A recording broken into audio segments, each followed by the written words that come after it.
আমরা কৃষক পরিবারের ছেলে, আমরা রিস্ক নিতে অনেকটাই পছন্দ করি, আর রিস্কেও কাজবাজ সবটাই করা হয়। তাই এই যে ট্র্যাক্টরটা নেওয়ার সময় আমাদের কোনো অভিজ্ঞতা ছিল না, বা বাবার অতটা রিস্ক নিতে পারে কিন্তু অতটা সাহস নেই। তাই আমি নিজে থেকে নিজে গিয়ে ওই বর্ধমানে গিয়ে কিনেছিলাম এই ট্র্যাক্টরটা।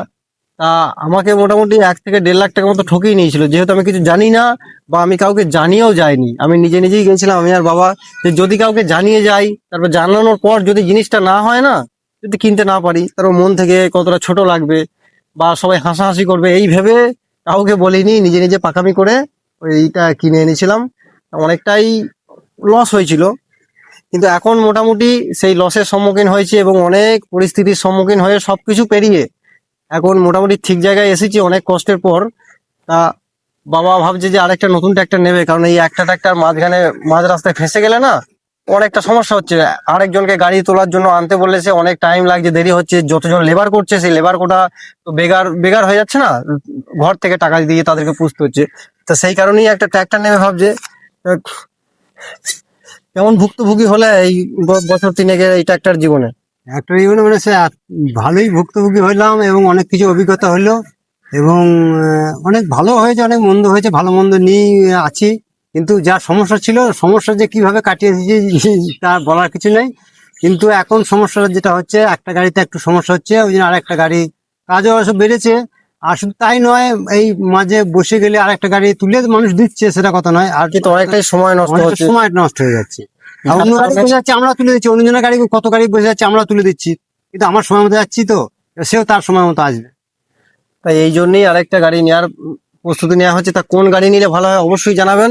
এই গাড়িটা মহেন্দ্র গাড়ি, অত্যন্ত ভালো তেল সার্ভিসে এর মতো কেউ দিতে পারবে না, কিন্তু পার্টস খরচাটা অনেকটা বেশি। তাই ভাবছি একটা তো মহেন্দ্র আছে, এবার একটা অন্য যদি নেওয়া হয়, তা কি নিলে ভালো হয় অবশ্যই একটু জানাবেন। যাদের অভিজ্ঞতা আছে তাদেরই অভিজ্ঞতা নেওয়ার চেষ্টা করছি।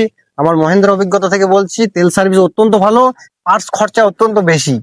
তাই অন্য কিছু একটা বেটার অপশন নেওয়ার চেষ্টা করছি। এটা যেমন আছে থাক, আর একটা নেবো। তোমাদের যদি কিছু জানা থাকে এই ব্যাপারে অবশ্যই জানাবে, তাহলে খুব একটু হেল্প হবে, এটাই বলবো। অসংখ্য ধন্যবাদ। আর এই ট্র্যাক্টর জিনিসটা বিশাল খতরনাক জিনিস, যারা একমাত্র নিয়েছে, এই ঝামেলায় যারা জড়িয়েছে তারাই জানে। যার এই ভাগ্যের চাকা ঘুরলো তো ঘুরলো, আর যার উল্টো দিকে ঘুরলো তার সবকিছু শেষ হয়ে গেল, এরকমই ব্যাপার। তাই খুব ভেবে চিন্তে, আমার সঙ্গে আরো যারা ভাবছো নতুন ট্র্যাক্টর নেবে, খুব ভাবনা চিন্তা করে নেবে। আর যাদের প্রথম প্রথম যারা নেবে তারা নতুন নিলেই ভালো হয়, এটাই বলবো। আর যদি সেকেন্ড হ্যান্ড নিতে চাও, এমন ঠকবে যে 2-3 বছর পর মানে মাজা সোজা করতে পারবে না, এত এত ঋণ দেনায় জড়িত হয়ে যাবে, এটাই বলবো। তাই নিজস্ব অভিজ্ঞতা থেকে বলছি, নতুন বেটার অপশন নেওয়ার চেষ্টা করবে যারা প্রথম নামছো গাড়ির লাইনে। আর গাড়ির লাইন অত্যন্ত খারাপ লাইন। ক টাকা মোটামুটি পড়ে আছে তোমার এই 1-2 সিজনে? আমার এই মোটামুটি 3 লাখ টাকা কম বেশি হবে। কাছাকাছি, প্রায় 3 লাখ টাকা কাছাকাছি পড়ে আছে। এই একদম নোংরা ব্যবসা, কিন্তু চাষ করতে গেলে টিকে থাকতেই হবে। রেসারেসি ব্যবসা তো, আর চাষবাস করতে হবে। চাষবাস এমন একটা জিনিস সারা জীবনই চলবে, সারা টাকা জীবনই মানুষ থাকবে, দিয়ে দেবে, টাকা দিয়ে দেবে, দিয়ে কিন্তু দেবে, টাকা পড়ে থাকবে। পড়ে থাকবে। আগের বারকার টাকা এবারকার উঠবে, আবার এবারেরটা পড়ে থাকবে, এরকমই চাষবাস, এরকমই নিয়ম। তা চাষবাস ছাড়া পৃথিবীতে কিছু চলবে না, চাষবাসটা অত্যন্ত ভাবেই থাকবে, কম লাভ হলেও থাকবে, এটাই বলবো। আর যারা নতুন ট্রাক্টর নেবে তাদের জন্য বেস্ট অফ লাক। আমরাও একটা নিতে চাইছি, যা কারোর যদি অভিজ্ঞতা থাকে একটুখানি শেয়ার করে দেবে, তাহলে আমরাও আর একটু বেটার অপশন পাবো। অসংখ্য ধন্যবাদ সবাইকে। একটু শেয়ার করে আমার ভিডিওটা একটু সকলকে দেখার সুযোগ করে দেবে, যারা এই সম্বন্ধে জানে তারা একটুখানি আমাদের কমেন্টে জানিয়ে যাবে, তাহলেই আমাদের একটু উপকার হবে।